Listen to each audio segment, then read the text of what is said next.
Hi, my name is Ken Lasterson. I wrote and managed the site microbiomeprescription.com, and this is part of a series of YouTubes on the microbiome so that people using the site understand more about what the microbiome is and has reference to good source material on it. So that's basically what I'm doing in this series. This is the first of the series, and it's a very simple one. It looks at who am I, what is my world and data perspective, what are my qualifications in this area, why, and how do I approach the issues of the microbiome. So it's a very personal one, trying to say, okay, this is how I got to starting to create the site Microbiome Prescription, and also a bit of what my expectations are from it. The first thing we should do is just do a quick overview of what the lessons are. First one, just described. The second one is what are the bad apples in the barrels, i.e., which are the bacteria in your gut which are causing issues. Once we cover that issue, we go on and look at what are PubMed studies to help us identify the bad apples, using symptoms that you have to identify bad apples, using what end products are being produced to produce the bad or missing apples. End products often can be lab results. You have low vitamin D, you have low B12, you have high B6, etc. So it's a different way of trying to identify what the bad apples are. The next one is far more complicated. It is using enzymes, which we have about 1,600 enzymes produced by bacteria found in a human gut and reported on by available retail commercial states, using that to determine who the bad apples are. Then we go on to another aspect of data from the Guild enzyme and genomic database, which are called moleculars, to pick a bad one. Once we identify all of the bad apples, we go on to sorting the bad apples, as in which ones are to be tossed away, which ones are to be made into ciders, which ones are to be baked into mom's apple pie, and then developing recipes for the apples. How do we modify them, reuse them, or get rid of them? And then looking at future perspective. So that's basically the high-level overview of what I'm going to be covering bit by bit, session by session. Slow, methodological. Okay, let's take a look at my education. High school, I was in the Leedberg Science Seminars, which meant that basically 10 students from the entire province of British Columbia was selected for a special enrichment program. It ended up being 3 weeks of weekly talks by researchers talking about their passion, with very much one-to-one interactive sessions with them. They cover everything from engineering to biology to medicine, etc. It was very informative because many of the researchers talked about the process of approaching problems, many of which I still have, many of the talks and sessions I still have active in my mind, some, I hate to say it, 40 plus years later, because they were so effective in the presentation and just basically were very good foundational science education and research approaches. Very good. Went on to do a Bachelor of Science in math, focusing on probability and statistics, which actually, for this whole site, becomes very important. Gave me the skills to look at data and be able to know what to do with it. Went on to do a professional education certificate that enabled me to teach high school in the province of British Columbia. Taught high school for many years. While I was doing that, I went back to do a Master of Science in Operations, Research and Statistics. My topic was factor influencing survival with E911 calls and certain conditions. I developed some new statistical methods, very similar to logistic regression, except that I opted to curve fit rather than just taking the existing logistic regression curve, which ended up teasing out more data as to what influence and the degree of influence. They have done continuing educations on data science and artificial intelligence and many courses and gotten certificates for various parts. Being a college and university instructor particularly in the area of computer science, including artificial intelligence. So that's basically my background. I'm, in short, a computer and data nerd, an important combination for the microbiome site. As mentioned before, I was a high school teacher and an instructor, and then went on and university instructor. I worked for Canada Telus, telco company, doing the rather complicated action of operating scheduling, where we had union contracts, we have workload, we have vacation schedule, we had bathroom breaks, all had to be factored into who does what when throughout a working day. And we even had the joys of whenever a hockey game came on, we had to actually do schedule planning around when the hockey game breaks happens, because when those breaks happen, we had a spike in calls. So we had to have operators schedule in their working days to be working where the calls are not on break, not on washroom break, but actually ready to answer the call. So it was a fun, complicated scheduling problem, some of which I have applied to the microbiome site. Went on for GTE, which is now known as Horizon, and did some artificial intelligence work with them with a language which is called Level 5 Object, which unfortunately never survived, which happens with AI a lot. Onto Microsoft for statistical analysis, particularly performance analysis for things like SQL Server and other things, including how an internet website done. Again, it was understanding very complicated systems and be able to take them apart statistically to identify where a particular problem was, as in why did this query not work well? Well, if you get enough detailed information, you can figure out why it is with a little bit of statistics.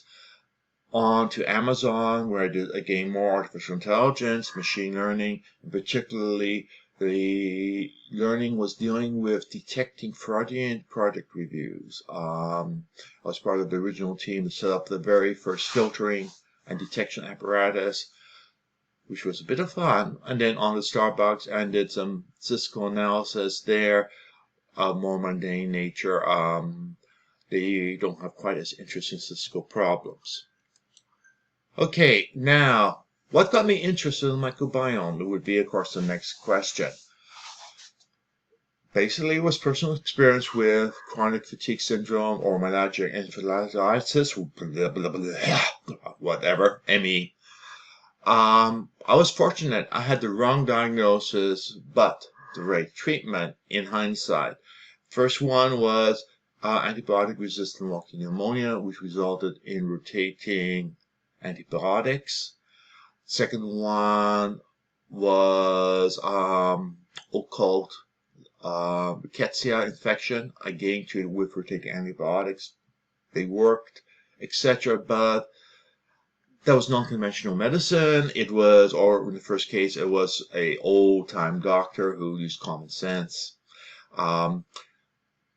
My training academically was in modeling, which includes some PhD courses. I kept coming back to the basically issue for trying to understand why I had CFS-ME was basically I wanted to do a keep it simple, stupid model, the simplest model to explain all of the data. My training was basically you want to simplify things down and get the most effective model, and then you can start adding complexities. But the goal is always to drive the simplest possible model, because it's the easiest to work with, it's the fastest to test, etc. And usually it's unfortunately or fortunately, often gets the best results. I need to mention the alternative model, which is keep to what I know, quit wick, which tends to be what most medical types tend to do. They've been trained to do work in a particular area. When you go into the research, they keep to that area. In other words, I have specialized in a particular antibody. So I get a grant for researching ME/CFS. I focus strictly on that antibody. I don't look at anything else. I get hyper-blinkered to one particular area, which is what I know. That's particularly can be a problem. Let's move on. During my 2012 relapse, I reread, keyword reread, because I read all of it before during the earlier episodes about 10 years earlier, on every study on ME/CFS on PubMed and all of the conference papers, everything that was available on the internet. When I was reading an Australian study from 1998 presented at a conference, it caused me to have a eureka moment. And the reason was very simple. This time with ME/CFS, I had gastrointestinal symptoms.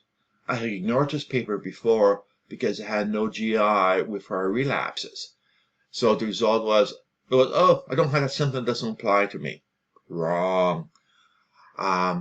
Subtly wrong, but key wrong. It was a model that makes sense and a good model. Let's go on and see what I mean by model and good model. A model should be easy to understand, lead to predictions that can be tested. If you explain something and model sort of sounds right, cognitively it doesn't, but it's incapable of making predictions of what should be tested, how you can find out whether or not the model is correct, then it's basically a worthless model. A lot of proposed models tries to get the explanation for why things are happening, but has zero predictive ability. That's the key. A good model will be able to make predictions. Another key has to be able to explain all known existing data easily. Another fault of many models I've read is that they will look at, oh, these 3 types of lab results are this. Another 100 different types of lab results. I have no idea what they mean. But for explaining these 3, if we go down this particular road, which is what I know, it would explain things. A good model explains all known existing data easily. That's a challenge. Be able to refine when new, credible, and conflicting observation arises. In other words, does it explain or doesn't it explain? Can you go and have every new study be a confirmation that the model works or in agreement? Or if it's not, is it easy to tweak the model slightly to say, okay, I missed this little aspect of the model. If I toss it in, everything stays consistent and it works and explains. And last thing is be able to explain phenomena that was not used to develop the model. Something comes along, a new breakthrough. Oh, this particular antibiotic has a tremendous effect. It wasn't part of the original model. And when you look at it through the framework of the model, yes, it makes absolutely sense it would work. Bottom line is almost all the existing models for ME/CFS I have read in the literature fails badly against these criteria. They often are speculation. Oh, this could be causing, and only focuses on a small subset of symptoms and characteristics. That means it is an incomplete model at best, a lousy model often.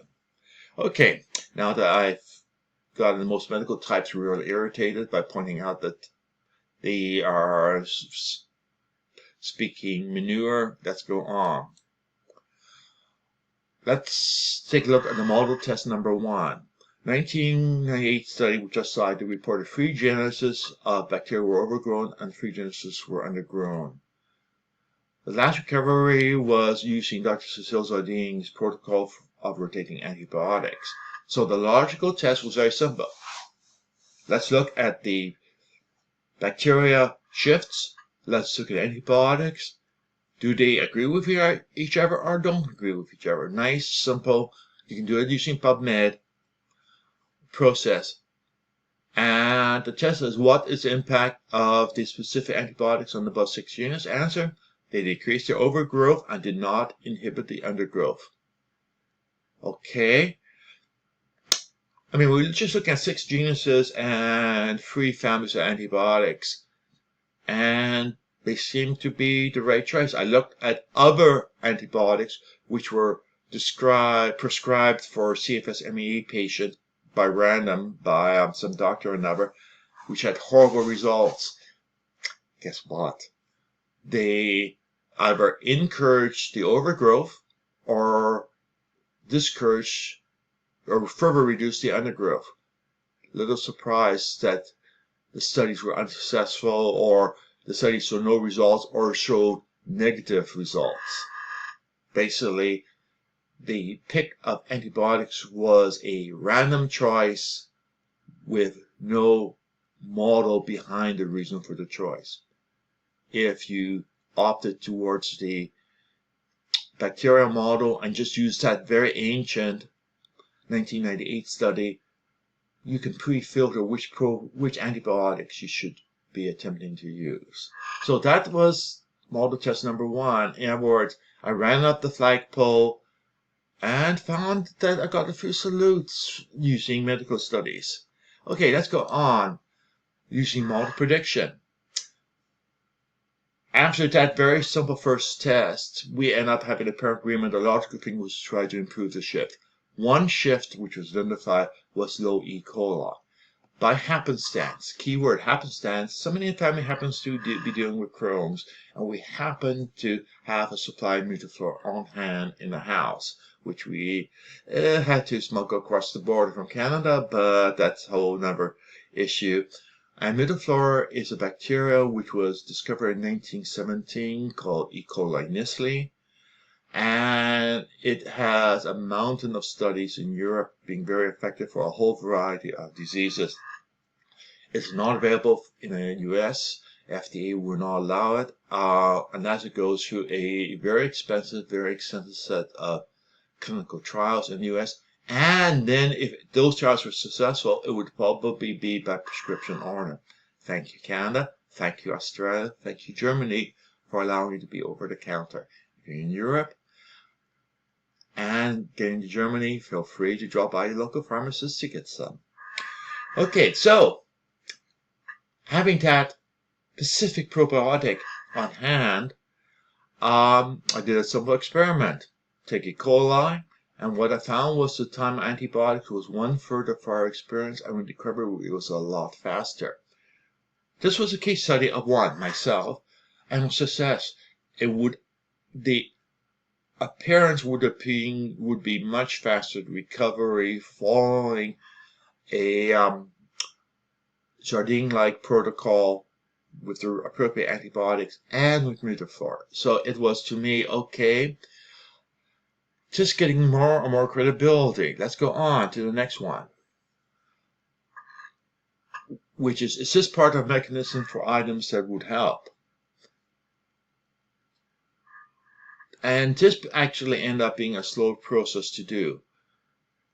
Finding information as to which substances, which supplements, which vitamins, which food will increase the low bacteria and decrease the high bacteria was time consuming. Information is scattered, information is sparse. It's not usually what gets studied.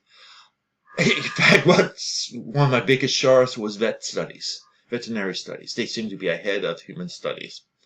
And what I did when I did find information was journal confirmed from PubMed, human studies. Basically, a herb or spice or something was used in a human study for ME/CFS. It helped a significant percentage, not everyone, but significant percentage, 30%, 40, 80, 90, whatever. If I went and looked at the same substance in terms of bacteria shift, if it had been studied by somebody, thank you again, veterinarians, it causes the same appropriate shifts in the microbiome. Interesting.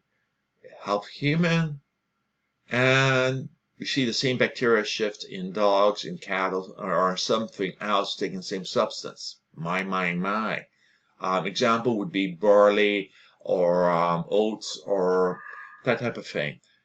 And in some cases, particular probiotics were fed to animal stocks with reports on how it shifts the microbiome in those creatures, often unfortunately at post-mortem after they've been killed and their semen contents analyzed. So the result was the light started shining brighter above my head. It makes better sense. Okay, at this point in time, I should go on and mention the diagnosis versus symptom trap. The diagnosis trap is what many physicians get trapped in. It is a trap which is set up to simplify their lives and complexities. Oh, in other words, it's a bucket you can toss patients into, and since they're in a bucket and this bucket has a recipe on the side of the bucket, I just tell them to follow the side of the recipe written down, or which I remember from medical school. Very nice, simplifies life, keeps life easy, allows me to exploit what most medical doctors have, which is a magnificent medical memory, which is exactly why I was told by many of the people from the gifted program, university instructors, do not consider going into engineering or medicine because you will get crucified.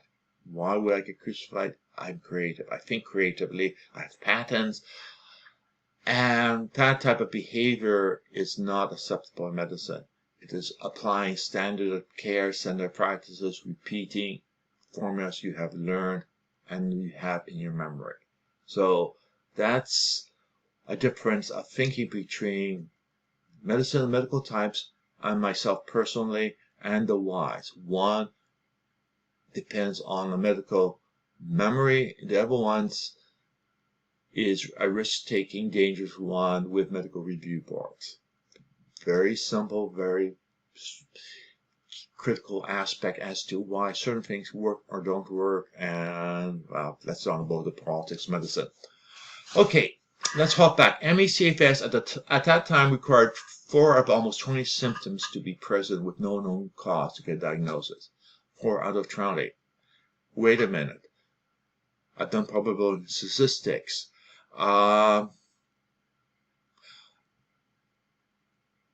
And that causes me a little bit of concern. And if we look at the studies, we find that practically nothing had a very high percentage of positive responses. 30%, 40, 60, 80. Often that percentage is sufficient to move the average of the study group to statistical significance. Doesn't mean it worked for everybody. In other words, it's a fragmentary, it's a polluted response. Now, being trained in probability statistics, I'd stop and say, wait a minute, if you require 4 out of 20 symptoms, that means how many different conditions could you be dealing with? This mathematical formula for that, n factorial divided by k factorial by n minus k, where n is 20, k is 4, n minus k is 16, and 4 factorial means 4 times 3 times 2, which immediately gets you 12. N minus k means 16 times 15 times 14 times 13 times 12 times 11 times 10 times 9 times 8 times 7 times 6 times 5 times 4 times 3 times 2 times 1. I won't do 20 for you. It's the same pattern. But bottom line, it results in 116,000 different combinations, all being given the name of one diagnosis, ME/CFS. We may have trouble doing research on such a hodgepodge. Too many possible conditions and one diagnosis. But also it's a challenge because it means you're talking about having to have millions and millions of patients to select your subset from to do a study on it. So people trying to do studies will walk away saying it's impossible to do anything with it. No, it's not. It's just that you have to go a little bit more modern for machine learning and artificial intelligence to do so. Studies were trying to create or assume one item was the root conditions. The search for just virus that causes MACFS. The search for just unknown bacteria that causes MACFS. That is a correct assumption for smallpox, for measles, for TB, for one, etc. But it may not be the right assumption to make for MACFS. Not if we're talking about so many possible conditions. Different bacteria we know can cause different symptoms. So we have the problem of what if it's multiple bacteria? What if it's an imbalance of bacteria? Not the presence of bacteria or not, which all those conditions have, but a imbalance, too much or too little of one is causing the results. Interesting possibilities. Okay, so let's go back to the very simple 1998 study, which was way before uBiome and way before a lot of more sophisticated methods for studying the microbiome were available. When we looked at their study population and read the report, some people had normal levels of some of these bacteria who were in the MACFS category. In other words, this wasn't a pattern which every person has. It was a pattern which showed up over the entire study group when you took averages of each group of bacteria. But some people were normal. And reading and doing some correspondence with some of the researchers, turns out that some of the symptoms and some of the bacteria shifts seem to have a relationship to each other. Too much of a particular one caused a particular symptom to show up. Remember, we had 20 symptoms to pick up. So the model becomes very simple. What if the symptom were caused by the mixture of dysfunctional bacteria? It would explain the many symptoms seen with MACFS, and it would also explain lab results being all over the place. You will get an average on a study group showing high in a particular thing, but not everybody will be high. Well, if the reason they're not high is because they don't have the bacteria shift associated with that particular aspect, that explains it. Nice and simple. Let's go on to the next one, which is citizens and science. Once I got my website going and I got people uploading their microbiome results from 16S providers. Originally, it was a lot of uBiome providers before they went bankrupt. Then there was a chance that I, using statistics, could discern some of the patterns. We had much better resolution of bacteria than the Australian study did, and we had more case studies, more samples to look at. So in other words, we had what every statistician likes. Better data, more data, better gradation of the data. It's what you use to discern things in a noisy population. And we found some strong statistical association. Since then, we have found a few studies finding similar things being reported in PubMed studies where they have used machine learning, particularly random forest walks. Here I have two from our studies, one dealing with brain fog and one dealing with bruxism, which are very independent of each other in terms of symptoms. But if you take a look down the list of what we find, we will see some interesting things. We have significant overlap between a lot of the bacteria, but we have certain bacteria appearing in one but not on the other, like Roseburia facies appears in the brain fog. It doesn't appear in the list of bruxism. We have Doria formigeneris, excuse my pronunciation. I should have taken Latin back in high school. I didn't. On one and not the other.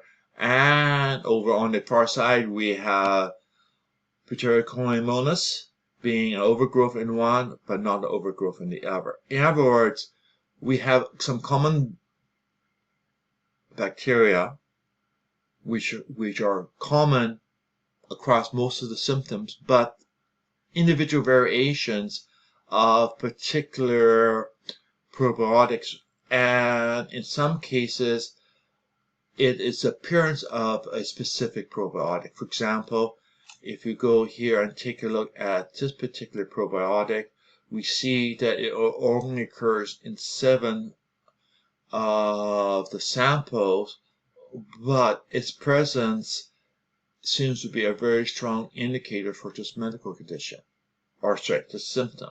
So we end up saying, okay, we have a ability to discern which combination and which type of shifts are connected to particular symptoms. And if you are familiar with statistics, you know that usually the e to the minus means how many times you have to shift the decimal point over. In this case, we have 41 shifts. Usually, studies will report significance at 0.01, which is just 2e to the minus 2. We're talking about e to the minus 41. In other words, we're well over the event horizon. We are extremely strong statistical significance that there is a relationship here. So we not only find more information as to which bacteria, we find stronger associations, and we, in some cases, can determine overgrowth as being the cause. So in short, we find evidence that the root cause is bacteria shifts. For ME/CFS, it actually becomes quite comical. If you eliminate the symptoms, you are cured because the disease is defined only by symptoms. Hey, guess what? I'm cured. I don't have any of the symptoms.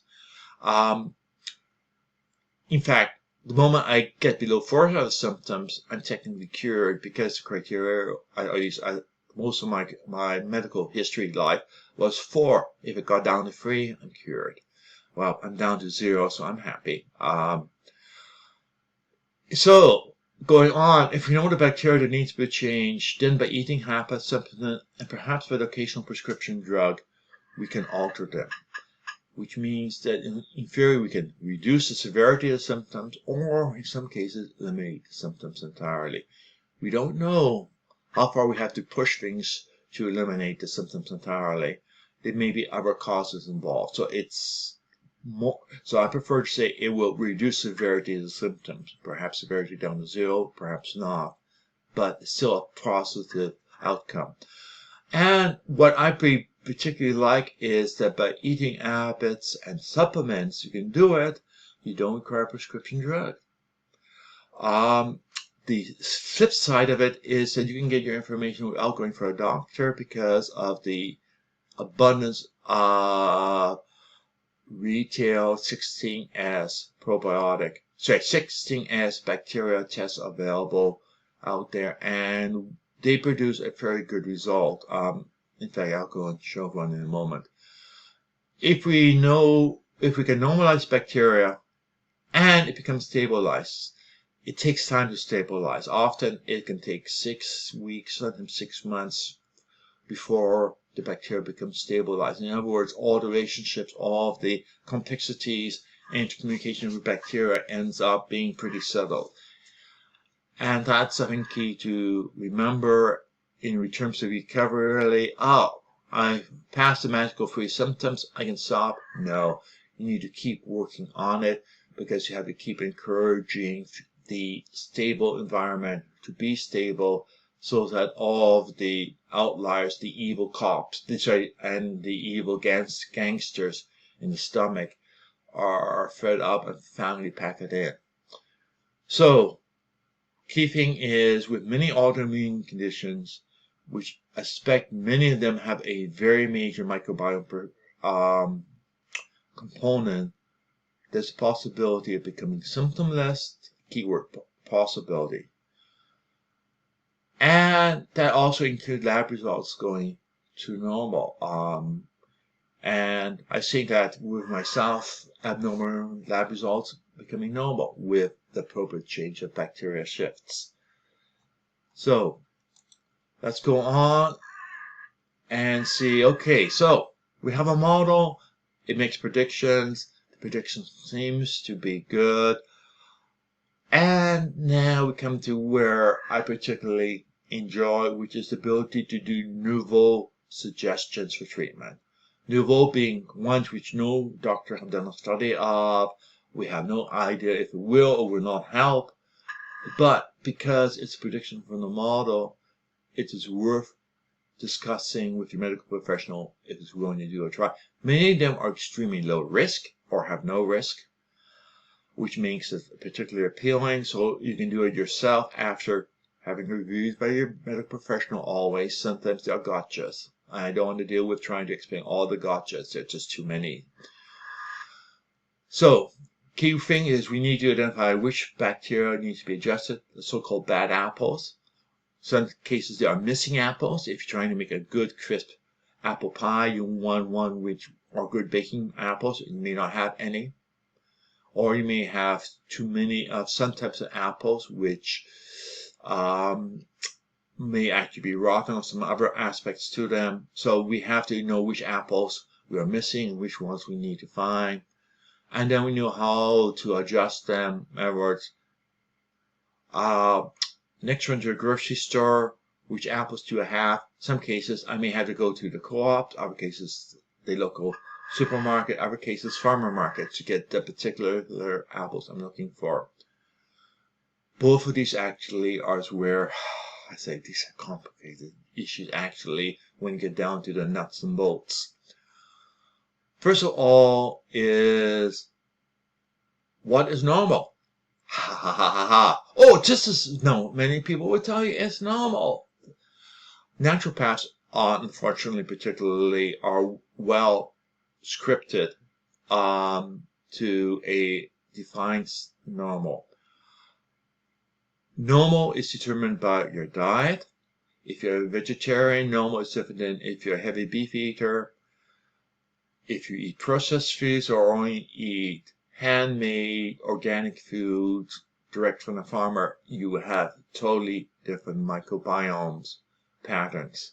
Your age, the microbiome changes with age very drastically between birth and about 16 years old. And then as you get older, it changes again in different ways. Your DNA and the microbiome interplay a lot with each other. Your microbiome is influenced by your DNA. Your DNA has gone on for years. Your DNA is also influenced by your ancestry. And your ancestry also happen to have, in most cases, certain specific diets. And that diet would cause your microbiome to go a certain way. And the microbiome is a nasty word inherited to some degree from your parents. Very high degree if your parents are eating traditional foods. For example, take a Indian immigrant to the U.S. Their kids were born in the U.S. and raised in the U.S., but 90% of their eating may well be traditional Indian food, which has been eaten by their ancestors for 5,000 years. The microbiome will be different than the person you have a pizza with, who is a hodgepodge of different DNA from across the world. 20% Hispanic, Latino, 20% African, 60% of different Europeans, 10% Asian mixture, who they happen to be sharing a pizza with. Two different microbiomes. Very different, even though they are sharing a pizza at the moment in university. So, normal range from lab reports are biased who to use for a reference set. You may not be a match for the reference set. Their normal range are have some value, but often more questionable if you are not the typical person in the region and eating typically for the region which the lab is based in. So if you send your lab to, it happens to be a lab in Atlanta, they probably based on the eating habits of people in and around Atlanta and the genetic profile of people in Atlanta, which could be either heavily biased towards Black Americans or heavily biased to white Americans, depending on lab operator. Generally, the advice given to them is not necessarily trying to do age and race balanced population for the reference set. It just sort of to say, grab a bunch of people, measure them, that's a reference set. We also have another problem in that in the old days there's only a few dozen bacteria. No, a lot of them could not be cultured in the labs, so therefore we had no idea they even existed. Today we have over 10,000 different bacteria reported in retail microbiome scripts. Many only identified in Elastigate, many are only identified by a PCR amplification technique. And many are real clues as to what they do. We can identify them by their RNA or DNA, whatever you care to call it, fractions we can detect, but we don't know what their where they fit into the body's mechanisms. Shifting bacteria is not a linear process. In some studies, in one case, some vitamins may decrease the bacteria, in another case, it may increase another bacteria. It often can depend on other bacteria present. In other words, bacteria interact with each other, and the bacteria may cause something to increase, and the reason it causes something to increase is that the substance is being used by something else to produce enzymes or metabolites, which this bacteria is looking for. So it's not direct, it's a secondary or tertiary reaction causing it to increase, which of course makes it very hard to know what the reality actually is. Okay, and we now go to some suggestive readings. This is probably, I would say, the foremost illuminating papers on what the issues are. First is standard seeking. We have no standards for interpreting the human microbiome. You take the same sample, identical sample, send it 72 labs as stated in this particular study. You get 72 different answers as to what you have in your stomach. Oh, there is no this lab is right or this lab is wrong. You get 72 different interpretations. Like if you open up the Bible, read a passage, and you go to enough different churches, you'll get 72 different interpretations of what that passage means and what the implications are. So we have the same interpretation problem. We may be working the same base text, but we have different problems of interpretation. We have another study on how human genetics shapes the microbiome. As I mentioned, if you're a Nordic Scandinavian, 99.9%, or if you are a African from Uganda, 99%. Your DNA is going to be different, and your microbiome is going to be different, even if you're fed the same food from birth for 2 years. For the entire lifetime, you will still have a different microbiome. We also have geographical variations of human gut microbiome. Some of the factors include latitude. How far away from the equator you are impacts your microbiome. You say, oh, that's because of vitamin D. That's one factor, but there seem to be other factors beyond just vitamin D levels. And the last one, which seems to be not particularly illuminating, except for one thing. It gives a nice chart showing how different types of bacteria are reported in different populations. So we have groups of samples down below, and you can see some drastic changes. For example, you can see what the U.S. microbiome is like, and you see it's basically Firmicutes is pretty standard, almost a straight line decline. Other nations has much more dominant of this particular bacteria. If you go and take a look at Sweden versus Denmark, you will notice SE for Sweden, DK for Denmark. You will notice also two different patterns. This one, you have a lot more in this population area. You have very few in the lower levels in Sweden. So we have quite a few different shifts back and forth. Okay, I indicated at the start I was going to show you one thing before I left, which is the number of different bacteria you're likely to get reported. If you go to my site, I support uploads of a variety of different labs. There I have no particular bias towards any labs per se. As I mentioned just now, same samples going to different labs gives you 72 interpretations of what you actually have for bacteria, which tosses you over into a bit of angst. Okay, what I have up above shows from the samples which are being uploaded how many different types of bacteria are reported. You can see one particular one which is done in Spain. Some samples that got uploaded from them had 7,300 different bacteria identified in the samples. You go down to American gut, one of the very, very early one, and you see that the numbers that they report is almost comical. You go to the dominant players today, which is 5, and Microbiome, and you see 500 to 600 being typical, with up to 1,600 not being unheard of. So we have a large number of bacteria which somehow we have to figure out which one of these 1,600 different bacteria are bad apples, or good apples, or missing apples, and work from there.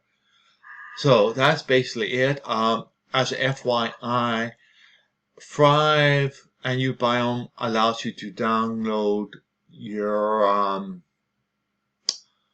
what's called FASTQ files, which are your raw lab results, which is what is being interpreted, and you can cross-process them from one side to the other. So you do one sample to pay for it getting processed, and the other side, generally by goodwill, particularly Biome site, will process and give you a full report on your sample without doing a lab report. Biome site, I happen to know, was started by a fellow person with MECFS, and like me, they are in the IT world and they are concerned about helping people. Hence, they will do a second interpretation for free using their software to help people along. Okay, at this point in time, I'll stop. And we got a lot of material to cover, and this is just the beginning of a good-sized mini course on the microbiome so that you understand what's going on and often correct internet misinformation about what's the nature of it. So take a look. I've included in my notes the studies are cited, as well as my blog sites and the microbiome prescription site. Okay, that's it. Have a good day and take care of the bacteria in your stomach.